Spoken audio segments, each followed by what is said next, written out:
valley of the shadow of death, I will fear no evil. For thou art with me. Thy rod and thy staff, they comfort me. Thou preparest a table before me in the presence of mine enemies. Thou anointest my head with oil. My cup runneth over. Surely goodness and mercy shall follow me all the days of my life, and I will dwell in the house of the Lord forever.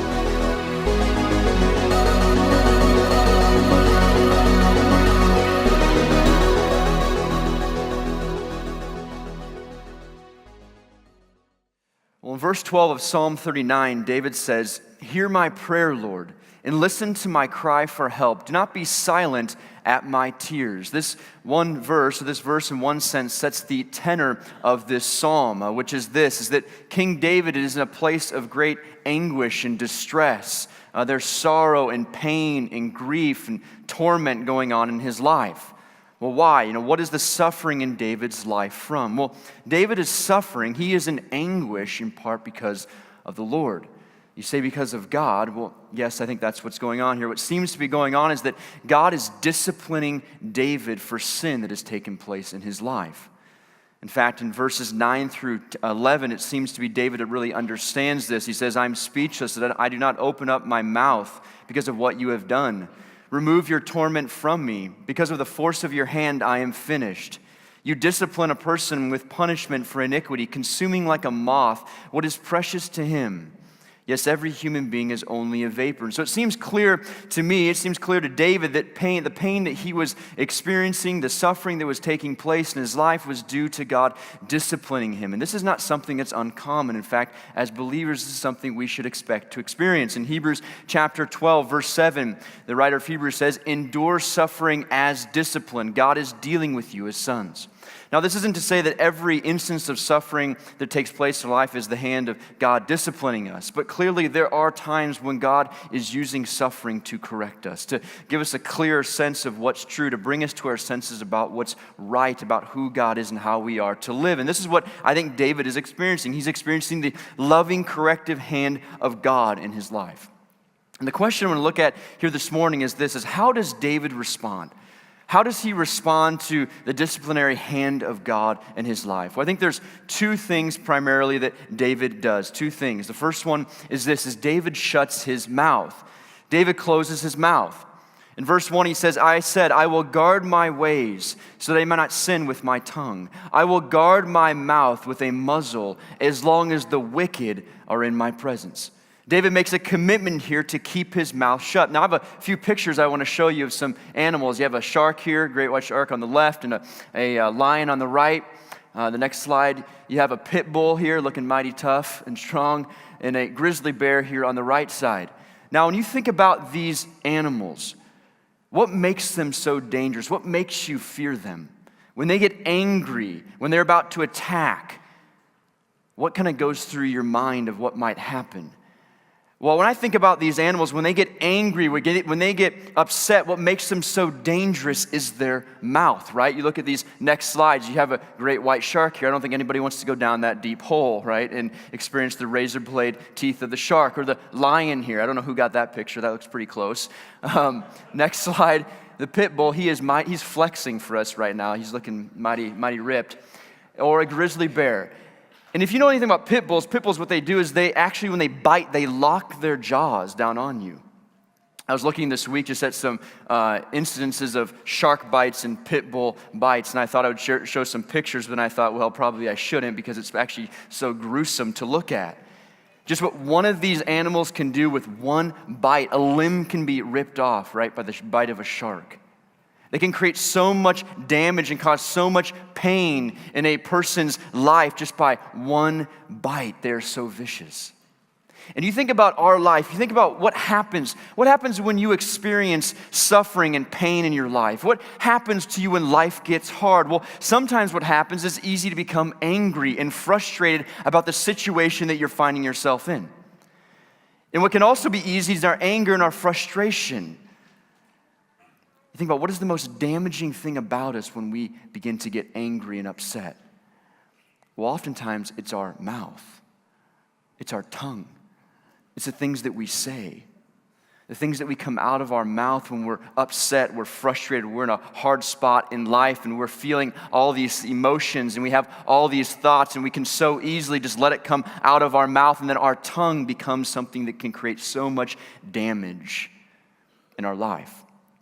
In fact, James, in his letter to the churches in chapter 3, he writes a considerable amount about the tongue. In verse 5, he says, so too, though the tongue is a small part of the body, it boasts great things. Consider how a small fire sets ablaze a large forest. And the tongue is a fire, the tongue a world of unrighteousness is placed among our members. It stains the whole body, sets the course of life on fire, and it sets itself on fire by hell. Every kind of animal, bird, reptile, fish is tamed and has been tamed by humankind, but no one can tame the tongue. It is a restless evil full of deadly poison. With the tongue we bless our Lord and Father, and with it we curse people who are made in God's likeness. Blessing and cursing come out of our mouth, and isn't that so true? It's one moment we can be singing praises to God, the next moment we can be saying something horrible to our kids, to another person, to God, about God. I think about just what James says, how he says, just as a small fire sets ablaze a large forest, and you think about all the forest fires that have taken place, particularly out in California, and how those were really set by one small fire, right? One little fire then led into this giant fire that destroyed all this land and all these homes and even people's lives. And James compares our tongue to that. That can create so much destruction and so much damage that by it we can praise God, but by it we can also sin against God and against others. I remember when I was in, I think, middle school or elementary school, somewhere around 6th grade, I was playing football in the street with my buddies. We had the street we lived on, and there was not real much traffic on it, so we played in the street all the time. And we played street football quite a bit, and so we were out one day playing, and I was a receiver, and I was going out for some passes, and I dropped the ball a few times. My dad was standing on the porch, and he was kind of heckling me a little bit. I think it was kind of funny. You know, I'm a soccer player, so I don't use my hands, so I can't catch a football. And so he's kind of making fun of me a little bit. And so again, I go out for a pass, I drop it, and he said something. I don't remember what he said, but I remember just getting so frustrated, so mad. I turned to him, I said, "Shut up, you stupid." And then I used an F word. Now, not the 4-letter F word, but a different F word. And I called my dad, it started with an F and ends in a got. And I called my dad this name. And I remember my dad's face going from laughter to just absolute sternness and anger. And he turns and walks back in the house. And I thought to myself, whose house do I go home to tonight? Where do I go? I'm going to play football as long as I can. And I remember immediately when I said that, I thought, oh, how stupid, how dumb. You know, I apologized to my dad and everything went fine. But I just think to myself, how horrible to call my dad something like that, let alone all the other things that we say. And it's just our tongue. By our tongue, through our mouth, some of us have really created so many problems in our life. So many relational problems exist because we don't hold our mouth. We don't keep it shut. And David is in this moment of time where he is frustrated, he is hurting, he is in pain, and he makes this commitment: I will guard my ways so that I may not sin with my tongue. I will put a guard over my mouth with a muzzle as long as the wicked are in my presence. He says, I am going to make sure I don't say something here. I'm not just going to cut loose in front of people and dishonor God or say something to others that might hurt them and ruin my reputation or relationship with them. And so David just wisely puts a guard over his mouth. I'm not going to say anything. And this really is an act of wisdom. In fact, in Proverbs 10:19, it says, when there are many words, sin is unavoidable. Right? You talk a lot, you're going to eventually say something stupid. I mean, that's just the matter of fact of life. But the one who controls his lips is prudent or wise.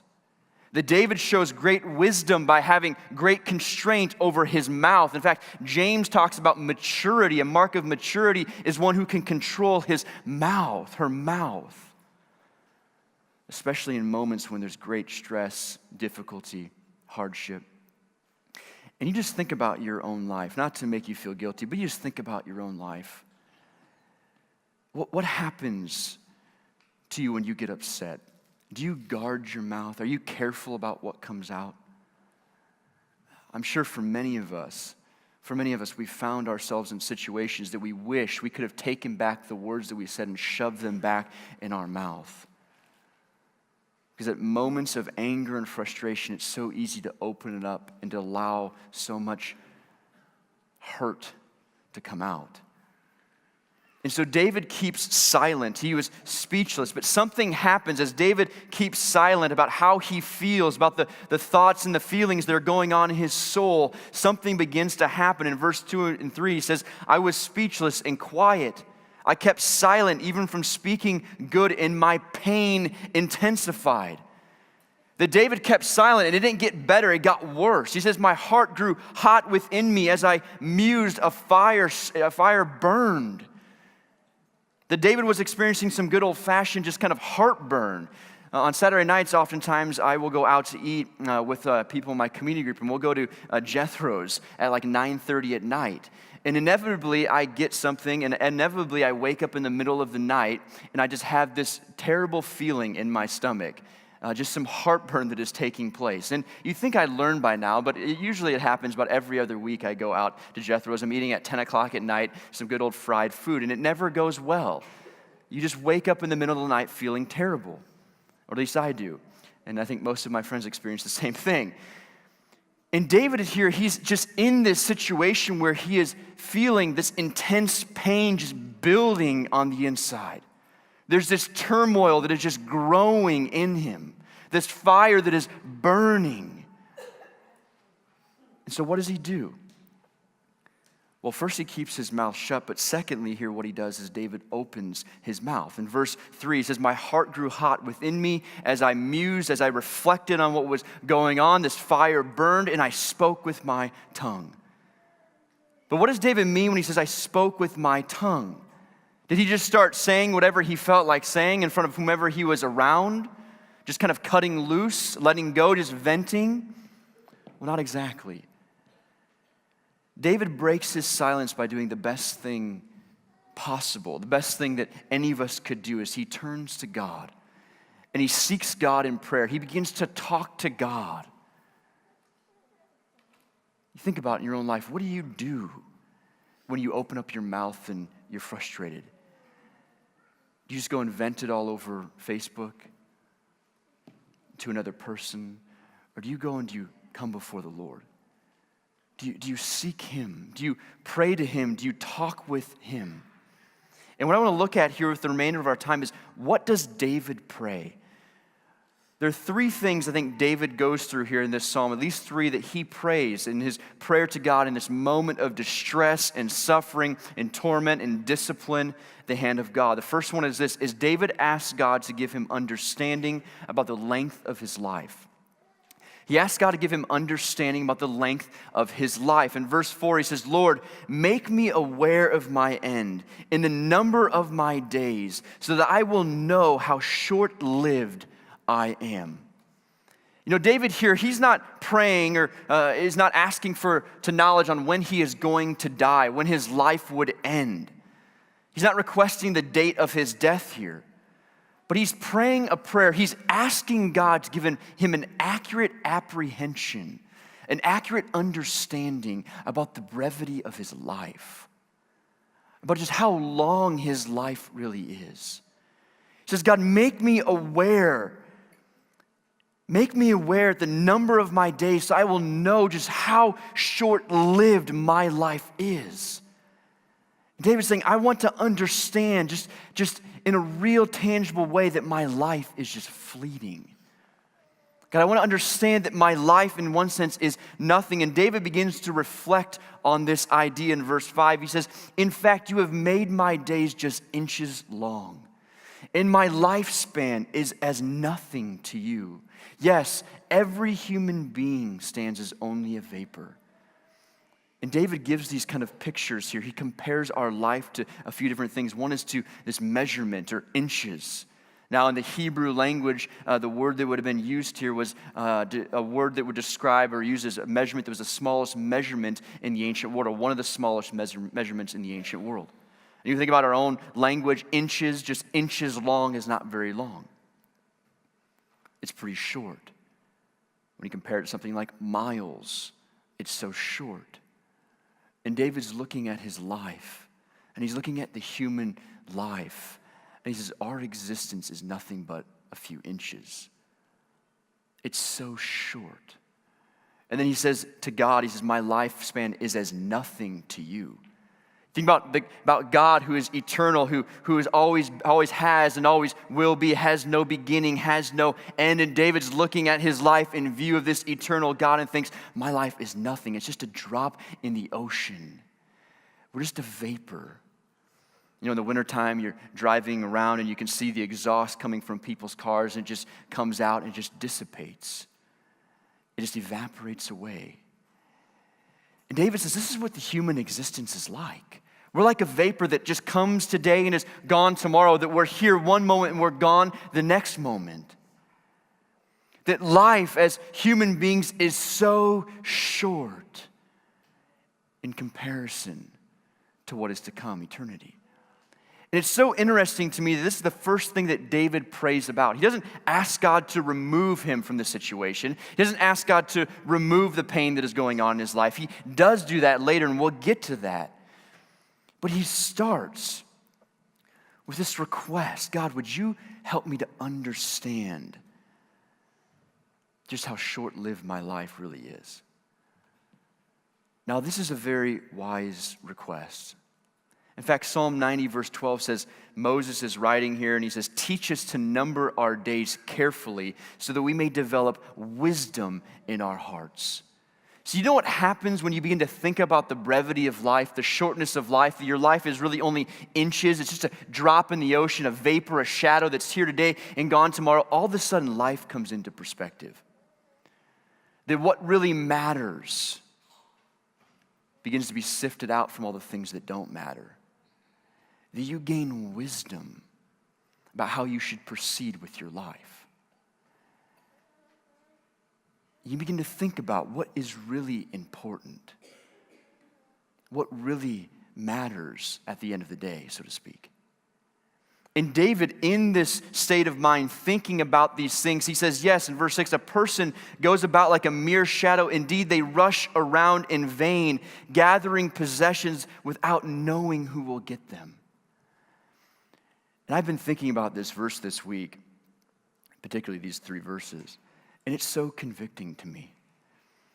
It's so challenging because I think about my life. I think about our life. I think about the life of the Christian in a society in America, the most prosperous nation in the world.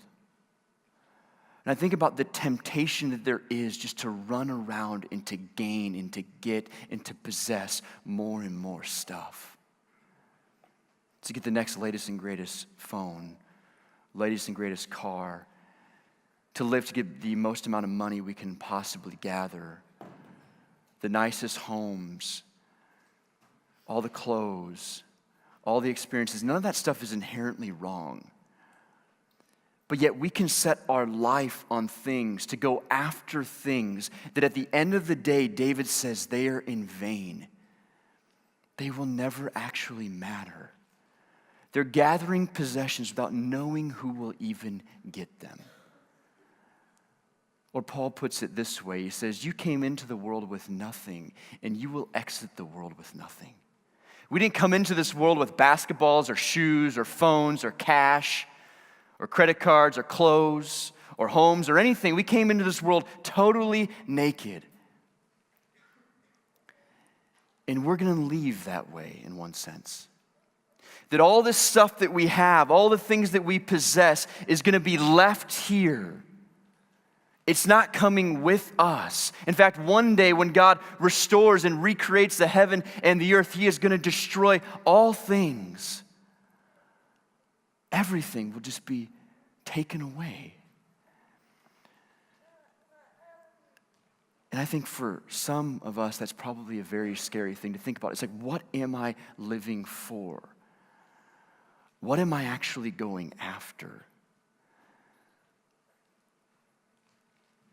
And it's such a reality for us as people that live in a very wealthy nation. And it's such a reality for David, who was a man who was so wealthy, the king of Israel. I'm sure David had all these things, all these possessions, and he's looking at his life, and some assume that the psalm was written later in David's life, so he's looking at his life and he thinks, what? Oh, how much of a waste our lives can really be. How vain to gather, to get, to have, and to possess, but then ultimately just to lose it all. It doesn't come with us. And David's reflecting on this, and I think David's coming to this reality, this understanding about what really is important, what really matters in his life. And so David, the first thing he does is he just asks God, give me perspective on my life. Help me to understand the shortness of my life so that I may live it in a way that is not in vain, but that really is honoring to you. Secondly is this: David affirms what his hope is in and requests forgiveness from his sin. He affirms what his hope is in. Verse 7, now Lord, what do I wait for? My hope is in you. My hope is in you. You know, hope is a word that we use quite regularly. We use it all the time. I'm sure there's many of you here that are, I hope the Vikings win the Super Bowl, or you hope they win today so they can make it to the Super Bowl. I'm sure there's people who say, I hope that the Vikings don't win the Super Bowl. You know, the Green Bay Packers fan over there. Or all other NFL fans, I hope that the Patriots don't win another Super Bowl. I hope that she will say yes. I hope that he will ask me out. I hope that I can pay off my student loans before I die. Maybe. Maybe I can just pass them on to my kids and compile it with their student loans. I hope that I get the iPhone 10 for my birthday. I hope that I get that job. I hope that I don't get cancer. I hope that I don't get sick and die. We have all these different things that we hope for. And we think this way because we're actually hardwired this way. We're made in God's image and likeness. We're hardwired for hope. But what happens to our hopes? What happens to our dreams oftentimes? Well, oftentimes they don't come to fruition. They're just dashed. They don't actually come into reality. Or they maybe happen, but they don't really live up to the expectation that we had for them. You know, I didn't get that job. The girl said no. He never asked me out. Instead, he asked out a different girl. My kids didn't turn out the way I hoped that they would. We have all these dreams, all these hopes, all these things that we anticipate, that we expect, that we're waiting for, that we want to have happen in our life. And yet so often what we find is our hopes get broken. They don't come to fruition. As Proverbs says, a hope deferred makes the heart sick. We're left with this feeling of sadness and depression that sometimes never seems to really subside. And when we experience this enough times, when we experience our hopes just not coming through, not really happening enough, we begin to kind of feel like, can we really hope anymore? We begin to feel like I can't actually hope anymore because we're sure that whatever we put our hope in is just going to disappoint us. But the reality is we are hardwired for hope. God has made us as these eternal beings that put our hope in things. And hope is a good thing, but we must place it in the right thing. And David, I believe, he understands this. David understands that hope placed in the wrong thing will never amount to anything, that hope placed in the things of this world will never actually bring him what he wants, but that there's one place where he can put his hope that will never fail him. And that one place is in God. Paul Tripp, he says this, he says, hope will never be found if you look horizontally. True hope is only found when you look for it vertically. That if we look for hope horizontally in our relationships with each other or in the things of this world, we're never going to really have it. But true hope is only found when we look up to God. That true hope is only found in God alone. Now, why? Why is hope really only found in God? Well, because God himself is in fact hope. See, God doesn't just give us reasons to be hopeful, but he actually is hope. You listen to verse 13, what David writes, he says, turn your angry gaze from me so that I may be cheered up before I die. Why would God be angry, have an angry gaze towards David or towards any person for that matter? Well, the short of it is this, is due to our sin. See, God himself is holier, he is perfect, and he has created us in his image and likeness and called us to a place of holiness and perfection. But when we look at our life in comparison to God, we find something very clear, is that our life is in no shape, in nowhere in comparison to God, perfect at all. We are sinful creatures. We have rebelled against a holy God. We have broken his law. We have lusted, we have hated, we have stolen, we have lied, we have envied. We have done all kinds of things against God. And God says, because he is just, he is going to justly, fairly punish all sin. And the just consequence for all sin before a holy and righteous God is an eternal separation from him in hell. And so you think, well, how is God our hope? How is he hope? Well, God is hope simply because of this. Because he is the only one, the only thing that can actually save you from that eternal punishment. He is the only one who can rescue you from an eternity apart from him in hell. He's the one who can damn you, and he's the one who can save you.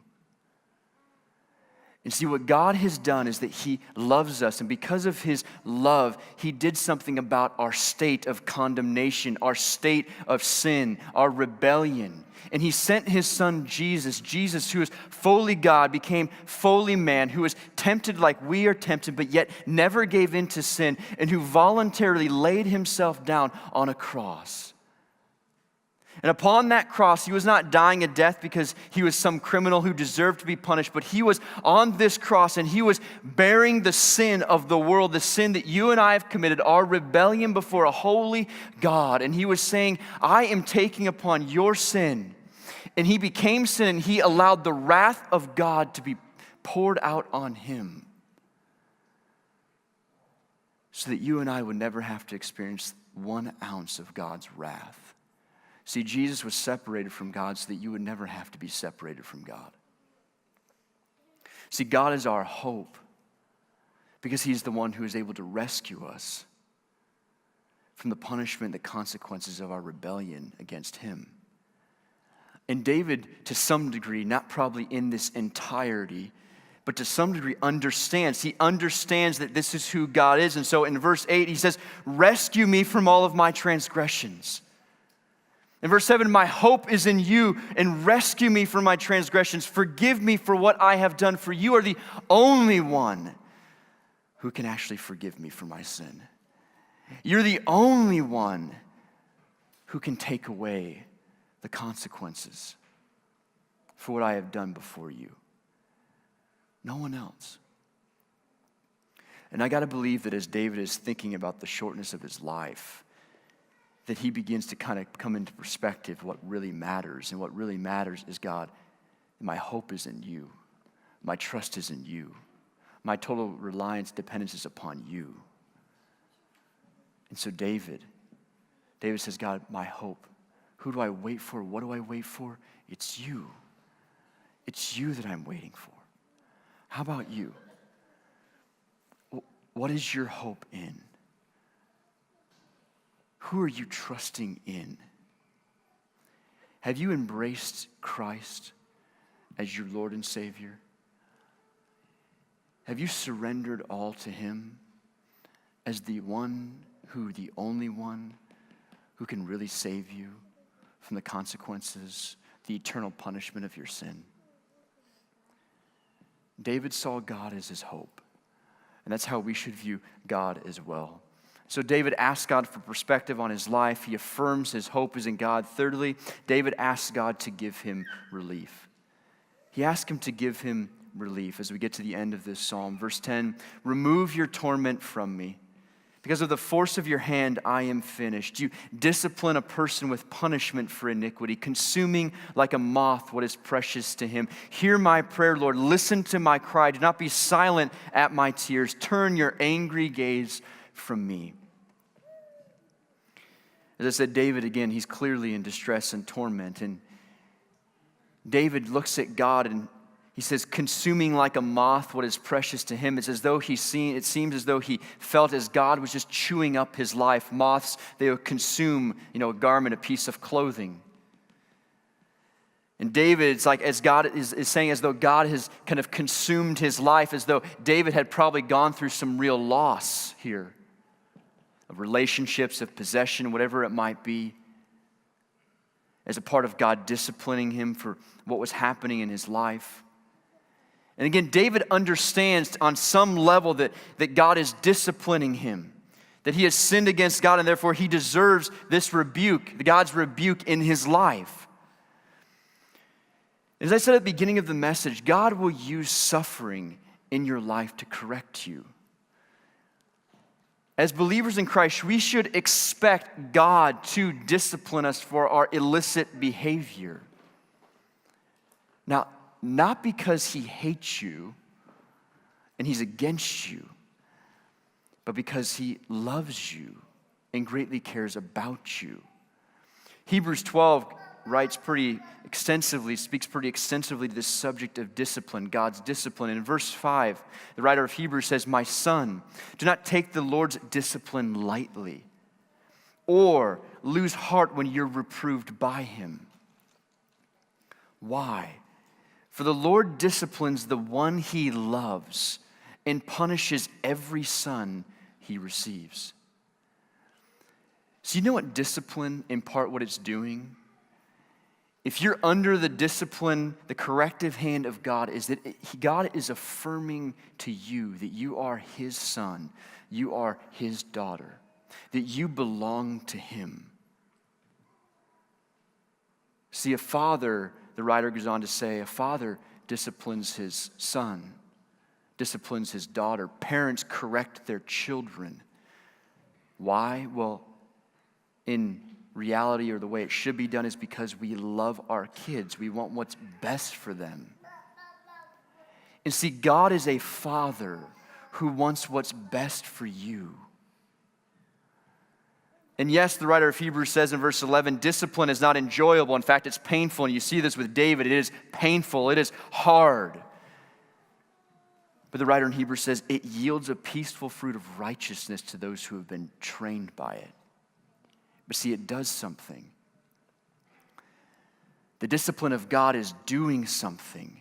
It's there to teach you. It's there to correct you, to help you to understand what is right, what is true. I think about David's life here, and I'm sure part of the discipline in David's life was to bring him to this place where he understood just how short life was, to bring to him to his senses about the reality, the fleeting nature of his life. And yet at the same time, which I think all discipline and all suffering is intended to do, is to bring him to a place of dependence on God. You see in this psalm, David humbly coming to God in prayer. And in one sense, prayer is an act of humility, an act of dependence on God. It's as though you're saying to God, and you should be saying to God, God, I need you. I can't do this without you.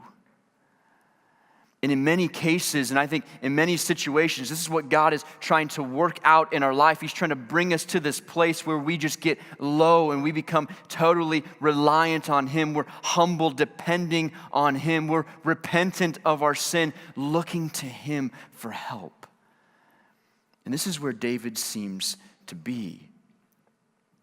And David, at the end of this psalm, he's in tears streaming down his face just before God, saying, God, would you please take this away? Now, why would God or David want God to take away his discipline if discipline is so good for us? Well, two things. One, because just the human experience, we all know discipline is hard and it hurts. The writer of Hebrews even says it's not enjoyable, it's painful. And in our human condition, I think, and rightfully so, David is saying, this is hard and this hurts. Would you please remove this? But secondly, because I think in David's mind, he's come to grips with what God wants him to know. God, I understand that I've wronged you. God, I understand that life is short and I need to not be trusting in things and pursuing the things of this world, but I need to be trusting in you and hoping in you. It's like David kind of has come to the end of himself in one sense of saying, God, I understand what you're trying to teach me, so would you please take this away from me? Would you just please stop? Would you remove your hand of correction? And this is a totally legitimate, fine thing to do. A great example for us that it is so fine for us to ask God to take it away. But what's interesting about this psalm is the psalm ends with this appeal to remove the pain, for relief. But we're not given any resolution. We don't know if there's any resolution. We're not sure if David's prayer here was really answered or not. And this is so important for us to understand. That we must understand that we are totally fine with going to God and asking him to take things away. But we must also understand that there are times when God may say no, and he may not take it away. He may not give us what we are asking for. And he may allow us to continue to suffer. And at these points in times in our life, this is where the rubber really meets the road, and really where we are going to really kind of test us to figure out, what do we really believe about God? Do we really believe that God is a good Father who has our best interest in mind, that he is a benevolent, gracious, generous, kind, merciful God? That who is in control of all things?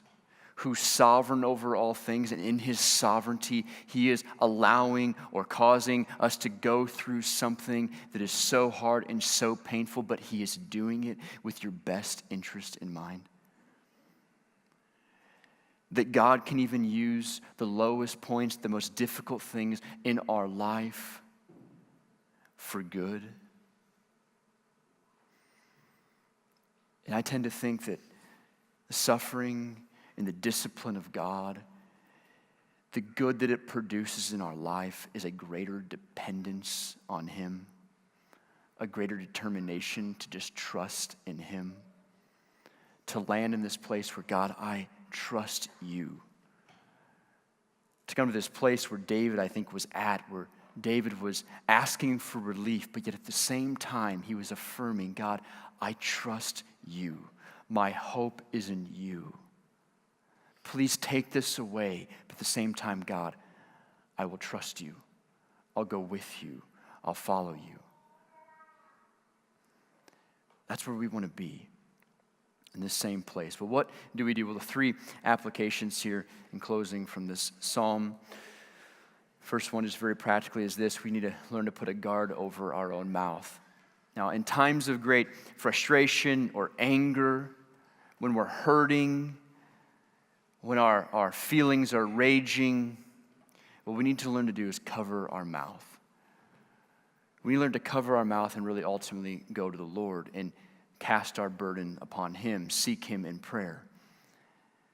We need to learn to kind of put our hand over our mouth so we don't say things that hurt others or present God in an image or a light that is not right, that's not true to those that we're around. Secondly is this: don't be so quick to ask God to remove the pain, rather ask God to give you understanding in it. Again, David asked God for relief, but at the same time, it's like David was asking for perspective on his life. That we must understand, just as the writer of Hebrews says, endure suffering as discipline. That in our suffering and in our pain, one of the questions that is so good for us to ask is, God, what are you trying to teach me here? What is it that you're trying to get me to understand about my life or about you? And in some sense, we want to embrace the suffering, allow suffering in our life to train us. That's what it's there for. That's the writer of Hebrews says, for those who are trained by it, it produces righteousness and peace.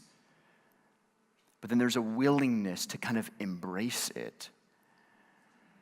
Again, not that we don't necessarily want it to go away or ask for it to go away, but at the same time, there's a sense of just embracing it and allowing God to train me in it. Because see, there's what's best for our life. What is so right and good for us is to learn to become more and more dependent upon God, to become less reliant upon ourselves and more reliant upon Him. Thirdly and lastly is meditate on the fleeting nature of life. I already said it this week that these verses 4, 5, and 6 have been so challenging for my own life as I've thought about this reality about how short life is. You know, we're sitting here this morning and we're breathing and our hearts are beating and our neurons are firing. Our bodies are moving and we're alive. But there's nothing to say that our heart won't stop beating, that our lungs won't stop taking in air and oxygenating, is that even a word? I don't know. Giving oxygen to the rest of our body. In a serious moment, make a stupid statement. There you go. But there's nothing to say that we are guaranteed one more breath, one more heartbeat, one more moment of life. You know, when we're being young, 33 years old, in my mind, I got, another 50 years left, at least, whatever, something like that. And it's so easy to take life for granted. It's so easy to think, I got more time, I have more time. I don't need to have that conversation with that person about the gospel, but I have more time. They have more time. We just assume that we have more time. Oh, but what if we assume that we don't have more time?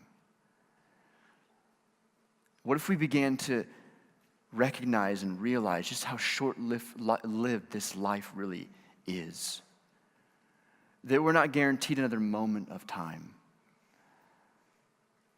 And those of you who are older and wiser in life, you have some real wisdom just in your age because you begin to think and see, oh,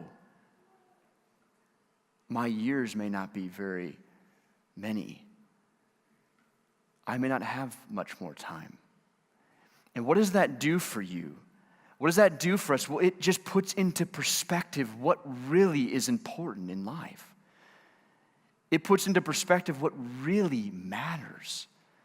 I can get all this stuff and acquire all these things, and I can do all these things, but it's like that won't really matter at the end of the day. What really matters is my relationship with people. What really matters is that conversation with that person, my family member who doesn't know Christ. What really matters is my relationship with God, and what am I doing for Him, investing in for Him.